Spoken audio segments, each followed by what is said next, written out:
আবার বলছি, শরীর পাক, কাপড় পাক, নামাজের জায়গা পাক, 17 টাকা, কেবলামুখী হওয়া, ওয়াক্ত মতো সালাত আদায় করা, সালাতের নিয়ত করা। এই নিয়ত পর্যন্ত 7। নিয়ত পর্যন্ত কত? আল্লাহ সুবহানাহু ওয়া তাআলা আমাদের উপর দৈনিক 5 ওয়াক্ত সালাত ফরজ করেছেন, 1 ওয়াক্ত সালাতকে ওয়াজিব করেছেন। কয় ওয়াক্ত সালাত ফরজ আর ওয়াজিব? ওয়াজিব কত? 1। আর ফরজ কত? সব মিলে কত হলো? 6। সব মিলে কি 6 ওয়াক্ত বা 6টা সময়ের নামাজ সালাত আমাদেরকে আদায় করতে হবে। সালাত ফরজ। একটা সালাত ফরজ বিধানকে আদায় করতে গিয়ে আমাদের হানাফি মাযহাব অনুযায়ী, না হানাফি মাযহাব নয়, শুধু কোরআন এবং সুন্নাহ অনুযায়ী আরো 13টা ফরজ কাজ আমাদেরকে সম্পন্ন করতে হয়। একটা ফরজকে সম্পন্ন করতে গিয়ে আরো কতটা ফরজ আদায় করতে হবে? 13টা। আজকে আমরা ওই 13টা ফরজ কাজ কি সেটা নিয়ে আমরা কথা বলবো ইনশাআল্লাহ। সম্মানিত উপস্থিতি, কেন কথা বলবো? কথা বলবো এই জন্য, দুইটা হাদিস, একটা কোরআনের আয়াত, একটা হাদিস শোনাচ্ছি আপনাদেরকে। কোরআনুল কারীমে আল্লাহ সুবহানাহু ওয়া তাআলা ইরশাদ করেছেন, ইন্নাস সালাতা তানহা আনিল ফাহশাই ওয়াল মুনকার। আল্লাহ সুবহানাহু ওয়া তাআলা তার কোরআনে ইরশাদ করছেন, নিশ্চয় সালাত, নিশ্চয় জোরে বলেন, নিশ্চয় ইন্নাস সালাতা, নিশ্চয় সালাত, তানহা বিরত রাখে, ফিরিয়ে রাখে, আনিল ফাহশাই ওয়াল মুনকার, যাবতীয় অশ্লীল এবং মন্দ কাজ থেকে নামাজ বা সালাত মানুষকে ফিরিয়ে রাখে।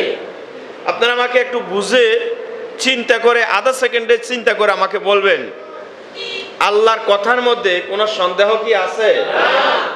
সন্দেহ যদি না থাকে তাহলে এবার একটু আমরা বাস্তবতার সাথে মিলাই।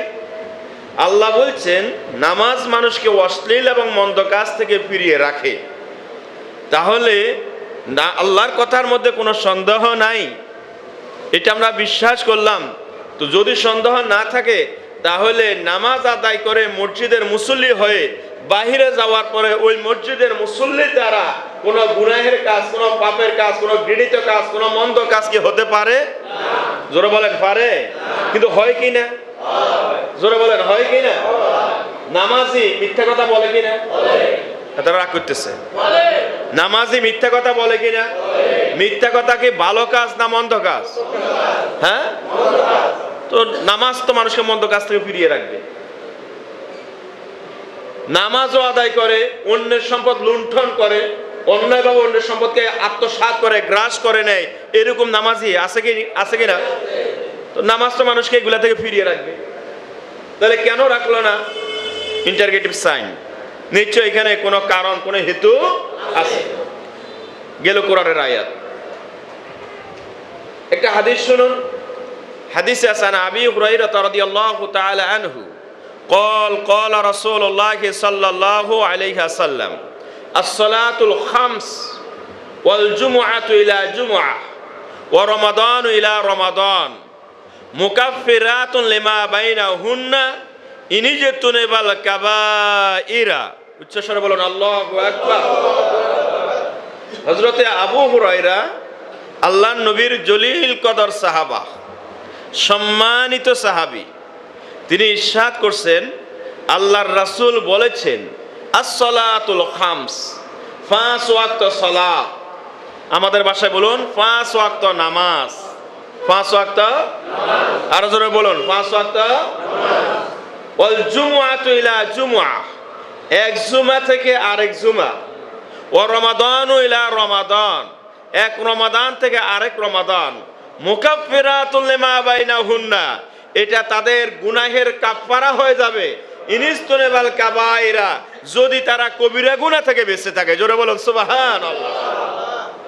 আল্লাহর নবী বলেন 5 ওয়াক্ত সালাত যদি কোনো ব্যক্তি যথাযথভাবে আদায় করে, তাহলে তার দ্বারা এই মাঝখানে নামাজের ফাঁকে ফাঁকে যে গুনাহগুলো হয়, অপরাধগুলো হয়ে যায়, এই অপরাধগুলো তার মুছে দেওয়া হবে, তার অপরাধগুলোকে মার্জনা করে দেওয়া হবে, ক্ষমা করে দেওয়া হবে। তবে কন্ডিশন হচ্ছে তাকে কবিরা গুনাহ থেকে তাকে বেঁচে থাকতে হবে। কবিরা গুনাহ বলা হয় ওই গুনাহগুলোকে যেই গুনাহগুলোর নাম আল্লাহ কোরআনে উল্লেখ করেছে। কবিরা গুনাহ বলা হয় কোন গুনাহ? যে গুনার নাম আল্লাহ কোথায় উল্লেখ করেছেন? কোরআনে উল্লেখ করেছে। সেটা কোনো এক সময় আমি আপনাদের এখানে আলোচনা করছি, আবারও যদি আল্লাহ হায়াতে বাঁচিয়ে রাখেন ইনশাআল্লাহ আলোচনা করব। তো কবিরা গুনাহ থেকে যদি সে বিরত থাকে, কেউ বিরত থাকে, তাহলে নামাজের দুই নামাজের মাঝখানে যদি কোনো অপরাধ গুনাহ হয়ে থাকে, তাহলে এক নামাজ আদায় করলে এর আগের গুনাহগুলোকে আল্লাহ মুছে দেন, মার্জনা করে দেন, ক্ষমা করে দেন। এখন আমাদের বক্তব্য হচ্ছে বা আমাদের প্রসঙ্গ হচ্ছে, নামাজ আদায় করলেই কি, মসজিদে এসে দাঁড়িয়ে হাত পা উঠানামা করলেই কি আমার গুনাহ মাফ হয়ে যাবে? না, বিষয়টা এমন নয়। বিষয়টা হচ্ছে এমন যে আল্লাহ যেভাবে আপনাকে সালাত আদায় করতে বলেছেন, আল্লাহ যেভাবে আপনাকে সালাত আদায় করতে বলেছেন, ঠিক সেইভাবেই যদি আপনি সালাত আদায় করুন, তাহলে ওই কোরআনের আয়াত যে বলেছে সালাত মানুষকে অশ্লীল এবং মন্দ কাজ থেকে ফিরিয়ে রাখে, তাহলে আপনার সালাত আপনাকে অশ্লীল কাজ থেকে ফিরিয়ে রাখবে। আল্লাহ যেভাবে সালাত আদায় করতে বলেছেন সেভাবেই যদি সালাত আদায় করা হয়, তাহলে আপনার সালাতের মাঝখানে যে অপরাধগুলো ছোটখাটো আপনার ইচ্ছায় অনিচ্ছায় হয়ে যাবে, সে অপরাধগুলোকে আপনার ক্ষমা করে দেওয়া হবে। এখন আল্লাহ কিভাবে সালাত আদায় করতে বলেছেন সেটা আমরা জানবো। আল্লাহ রাব্বুল আলামিনের সালাত আদায়ের ব্যাপারে আল্লাহর এবং কোরআন এবং হাদিসের 13টা বিধান। বলেন কয়টা বিধান?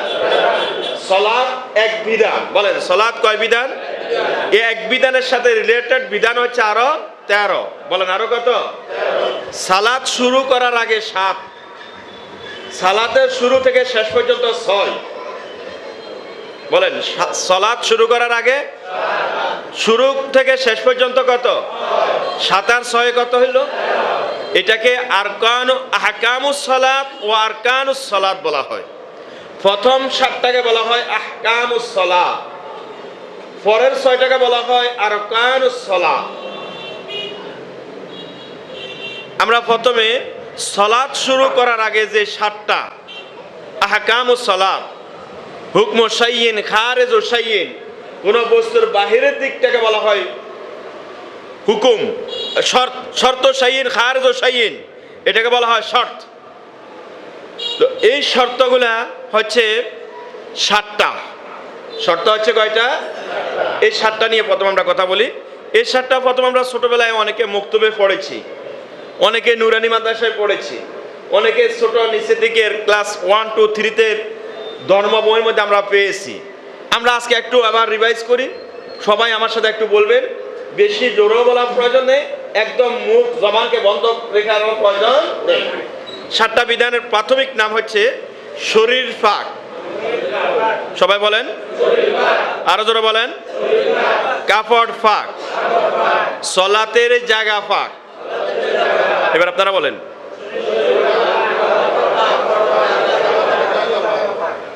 সালাতের কয়টা হয়েছে? এটা কি ফরজ না ওয়াজিব?